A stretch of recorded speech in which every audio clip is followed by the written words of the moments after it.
Salut à tous, aujourd'hui petite revue du YH19HW qui me vient de chez TomTop. Comme d'habitude, avant de démarrer la vidéo, je vous rappelle de vous abonner à ma chaîne et de me laisser un pouce en l'air ou un pouce en bas pour me dire si vous avez aimé le contenu. Et maintenant, on est parti. Donc il arrive dans cette boîte, on va l'ouvrir. Donc un drone typique copie du Spark, hein, en termes de design bien sûr. Donc dedans, on va retrouver une notice. En anglais, voilà, avec la description de la télécommande pour mettre le téléphone, comment déverrouiller le drone, comme d'habitude, et à la fin toutes les pièces, les numéros des pièces en spare. Voilà, avec on a du coup l'application, parce qu'il fonctionne avec l'application. Alors l'application c'est YHFPV. Voilà, qu'on trouve sur les plateformes, donc avec les QR codes ici pour la télécharger. Ça, comme d'habitude, on la verra dans la vidéo de vol. On est parti, on ouvre, donc petite mousse. On se retrouve avec, dans la boîte, le drone, qu'on va laisser sur le côté pour l'instant. On a la télécommande. Voilà, on a à l'intérieur un petit sac avec un petit tournevis, des hélices de rechange, et un câble USB, micro USB pour pouvoir charger la batterie parce qu'elle a une prise micro USB. Hop, on va regarder en premier la télécommande.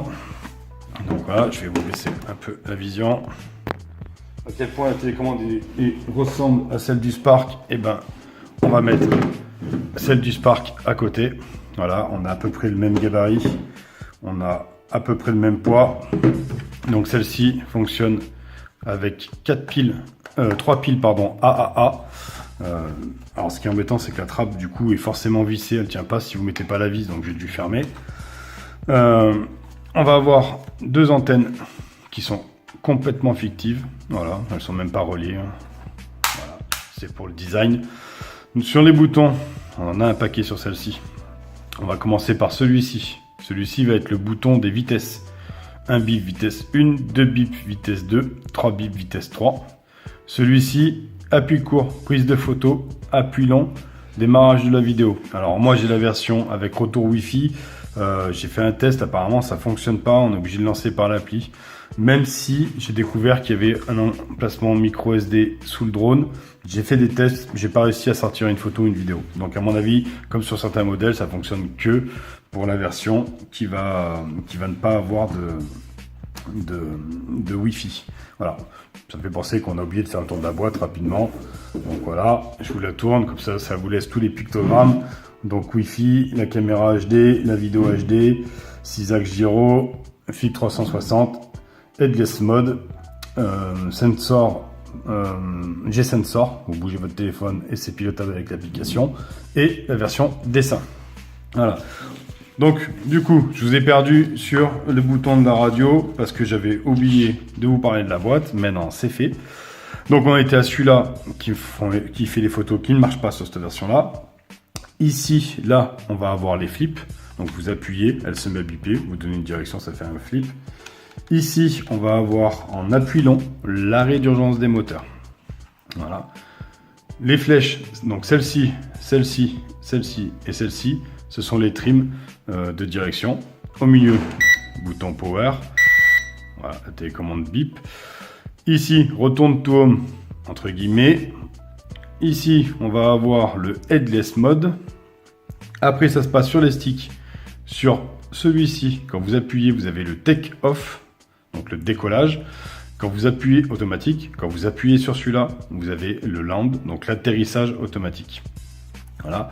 Et pour pouvoir venir mettre votre téléphone en version Wi-Fi, il y a un petit tiroir juste là qui se tire comme ça. Alors, qui se tire jusque là. Alors attention parce que du coup, comme il est maintenu sur les bords et pas au milieu, quand vous tirez, c'est un peu fragile à cet endroit-là. Et là-dedans, mon téléphone de 5.5 ne passe pas. Par contre, 5 pouces, ça doit passer. Et voilà, on a fait le tour de la radio. Voilà. Alors ça sera plus un peu fort, ça fait du bruit, il y a des écrans. On va éteindre la radio, on va passer sur le drone. On va laisser la télécommande du Spark de côté. Donc le drone, il arrive comme ça. On va pouvoir le déplier.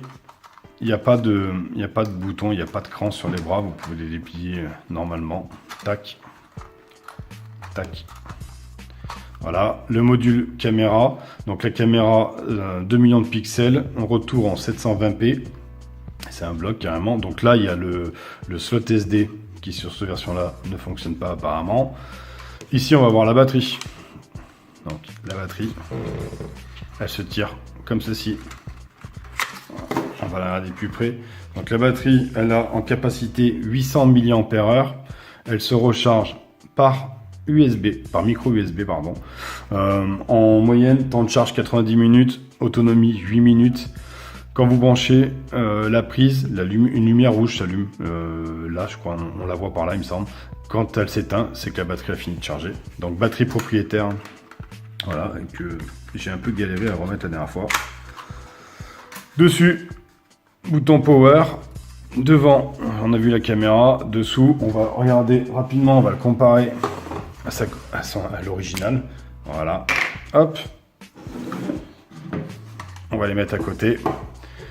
C'est quand même, alors il a un poil plus gros. Enfin non, même pas, il fait le même gabarit, à quelque chose près. Ouais, il fait le même gabarit, les bras sont un poil plus longs. Donc voilà, on ressemble de très très près à son homologue le Spark. Voilà, avec les mêmes petits évents sur le côté, l'arrière, le dessous. Bon, le dessous, moi j'ai pas mis la batterie sur le Spark, mais voilà. Donc il ressemble effectivement au Spark. Bon après la qualité n'est pas la même non plus. Voilà, hop, je vais ranger mon Spark. On va continuer sur celui-ci. Donc on en était à l'allumage. Donc le bouton power dessus, on tient appuyé. Tac, le drone s'allume. On va le poser à plat. On va prendre sa radio. On va la démarrer. Donc la radio va biper. Voilà. Le drone est bindé. Alors la première fois, j'ai eu besoin de faire au bas. Et là, il se binde tout seul. Donc, voilà. Donc on a un déverrouillage du drone et un calibrage du gyro à faire. Donc on a le déverrouillage du drone qui va être ceci. Alors ça c'est le démarrage. Alors et ben donc ils annoncent déverrouillage sur la notice. Donc du coup maintenant on le saura.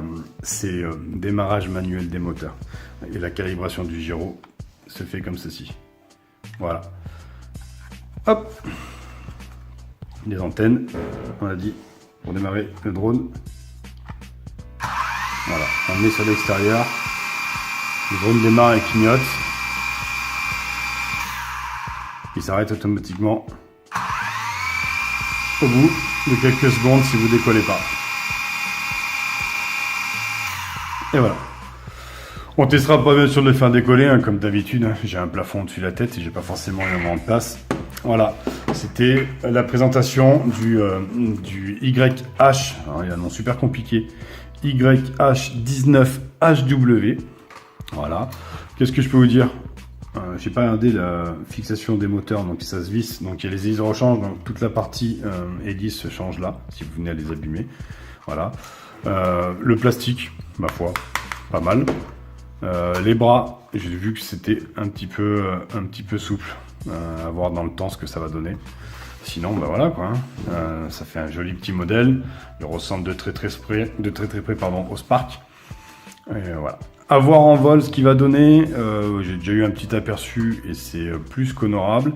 J'ai fait un petit test retour sur l'appli pour voir la qualité de la caméra. Et franchement, même si elle n'est pas stabilisée, on va voir bon, forcément le mouvement du drone, mais en termes de qualité, c'est vraiment sympathique. Voilà. De toute façon, vous le verrez bientôt. Je ferai la vidéo de vol dès que la neige a arrêté de tomber, parce que là, c'est pas la peine pour l'instant. Je vous remercie d'avoir regardé la vidéo. Je vous remercie de me suivre sur YouTube.